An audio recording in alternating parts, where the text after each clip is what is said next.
नमस्कार। एक बड़ी खबर अपने आप में सामने आई है जिसको लेकर महीने भर से लगातार जंतर मंतर पर जद्दोजहद चल रही थी।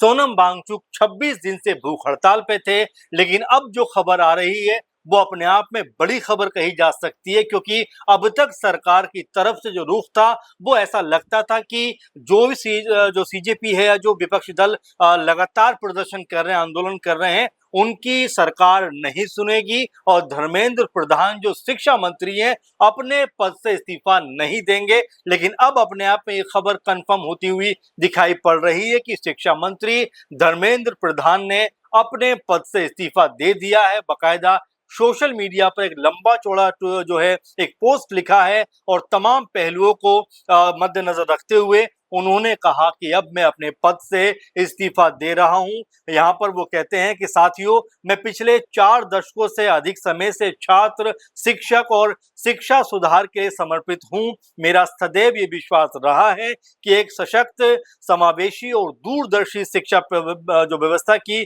सशक्त राष्ट्र की एक आधारशिला होती है। मैं देश के युवाओं को की आकांक्षाओं पर, भावनाओं पर, उनकी न्यायोचित अपेक्षाओं का गहरा सम्मान करता हूं। भारत की युवा पीढ़ी के सपनों को साकार करना हम सभी के राजनीतिक एवं सामाजिक जीवन का नैतिक मूल्य रहा है। आदरणीय प्रधानमंत्री जी के दूरदर्शी नेतृत्व में राष्ट्र की सेवा करने का जो अवसर मुझे प्राप्त हुआ, उसके लिए पीएम मोदी का आभार करता हूं। वो ये कहते हुए नजर आते हैं, किंतु 3 मई 2026 को नीट यूजी की परीक्षा में सामने आई अनियमितता, भारत सरकार ने इसको तुरंत संज्ञान में लेते हुए सीबीआई जांच कराई, परीक्षा रद्द किया गया और एक बार फिर पुनः परीक्षा की तारीख बताई गई। और इस दौरान हमारी प्रमुख प्राथमिकता ये रही कि 20 लाख से अधिक छात्रों की परीक्षा सुचारू रूप से आयोजित की जाए और इसको लेकर 21 जून 2026 को ये परीक्षा पूर्ण की गई।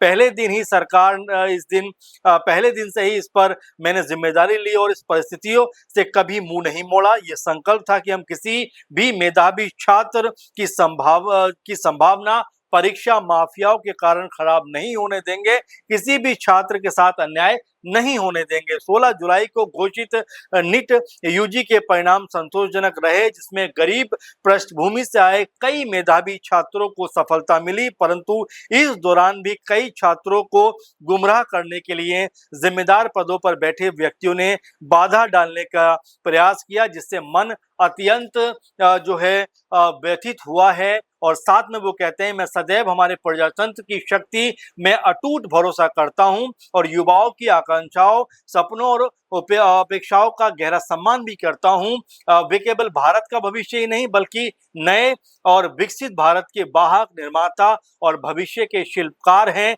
पिछले 10 दिनों का घटनाक्रम देखकर मेरा मन दुखी है। ये मेरे लिए व्यक्तिगत प्रतिष्ठा का विषय नहीं है। और इस तरह की तमाम बातों को रखते हुए धर्मेंद्र प्रधान ये कह देते हैं कि अब इस पद पर मैं काम नहीं करूंगा और देश को आगे बढ़ाने के लिए तमाम तरह की शुभ कामनाएं यहाँ पर देते हुए नजर आते हैं। लेकिन महत्वपूर्ण बड़ा सवाल ये बन जाता है कि धर्मेंद्र प्रधान, जिनको लेकर लगातार जो विपक्षी खेमे थे, कांग्रेस पार्टी, समाजवादी पार्टी और भी तमाम लोग एक ही बात पर अड़े हुए थे। बीते 7-8 दिन से संसद जब से शुरू हुई है, एक दिन भी जो कार्य है वो सुचारू तरीके शुरू नहीं हुआ है और अब तक कोई बैठक ये नहीं देखा गया है कि घंटे भर से भी ज्यादा चली हो। ऐसे में ये प्रश्न अपने आप में बड़ा बनता हुआ नजर आ रहा था कि आखिर धर्मेंद्र प्रधान क्या अपने पद से इस्तीफा देंगे। पीएम मोदी को 2 बार जो है सोशल मीडिया के जरिए वीडियो जारी करने पड़े। तमाम सरकार के जो मंत्री थे इसके ऊपर बयानबाजी करते हुए नजर आए।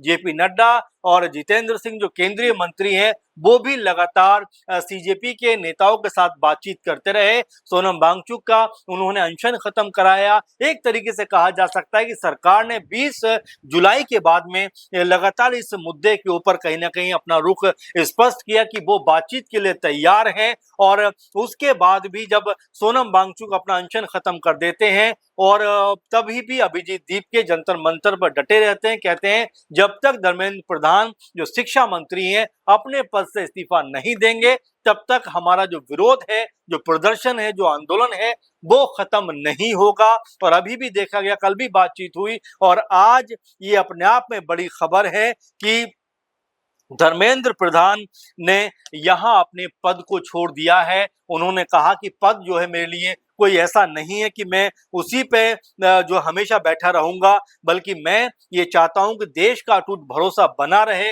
लोकतांत्रिक प्रक्रिया में। और तमाम तरह की चीजों को देखकर वो ये भी कहते हैं कि बीते 10 दिनों का जो घटनाक्रम है उससे उनका मन बहुत ज्यादा दुखी है और इसी कारण उन्होंने अपने पद को छोड़ने का फैसला किया है। अब इसको कई तरह से देखा जा सकता है, क्योंकि अगर हम सीजेपी की बात करें तो उनके समर्थन में आम आदमी पार्टी के तमाम नेताओं ने जंतर मंतर पर प्रदर्शन किया।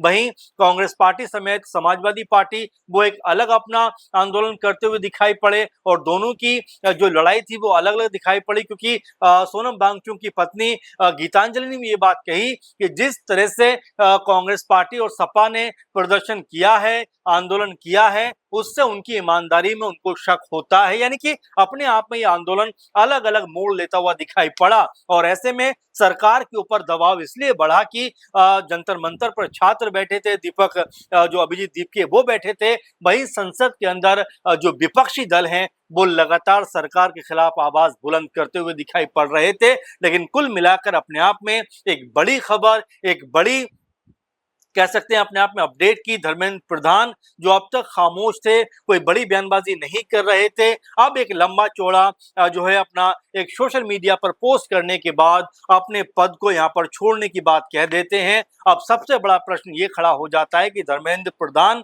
का ये पद जो खाली हुआ है, यानी शिक्षा मंत्री आने वाला अब कौन बनता हुआ दिखाई पड़ेगा।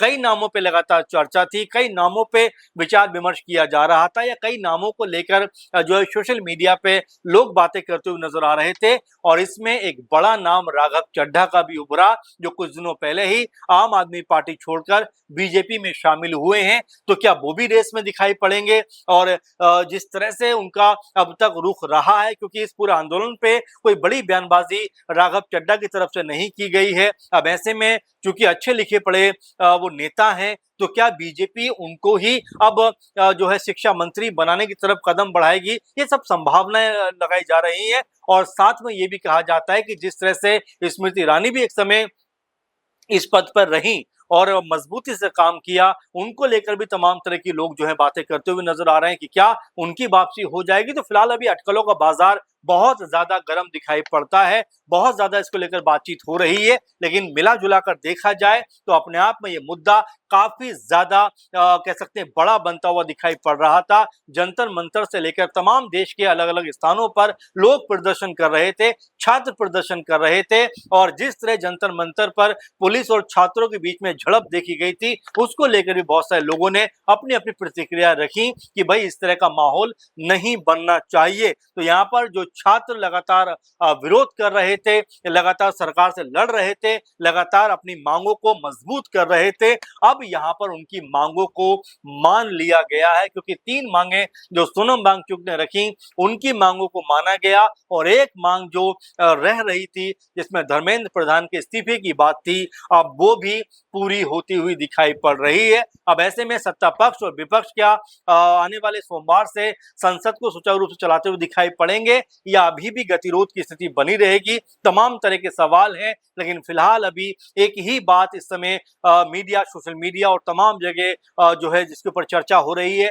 वो यही है कि धर्मेंद्र प्रधान के इस्तीफे के बाद आखिर दूसरा शिक्षा मंत्री बीजेपी की तरफ से कौन होने वाला है? क्या बीजेपी के पार्टी से ही होगा, या सहयोगी दलों से ये निकलकर आने वाला है? राघव चड्ढा होंगे, या स्मृति ईरानी की वापसी होती हुई दिखाई पड़ेगी? ये तमाम तरह की अटकलें अब सोशल मीडिया पर लगती हुई दिखाई पड़ती हैं। आपको क्या लगता है कि धर्मेंद्र प्रधान के बाद भारत सरकार में या मोदी कैबिनेट में शिक्षा मंत्री का जो पद है, जो मंत्रालय है, वो किसको मिलता हुआ नजर आएगा? अपना कमेंट जरूर करिए। फिलहाल के प्रोग्राम में बस इतना ही। आप लगातार जुड़े रहिए। नमस्कार।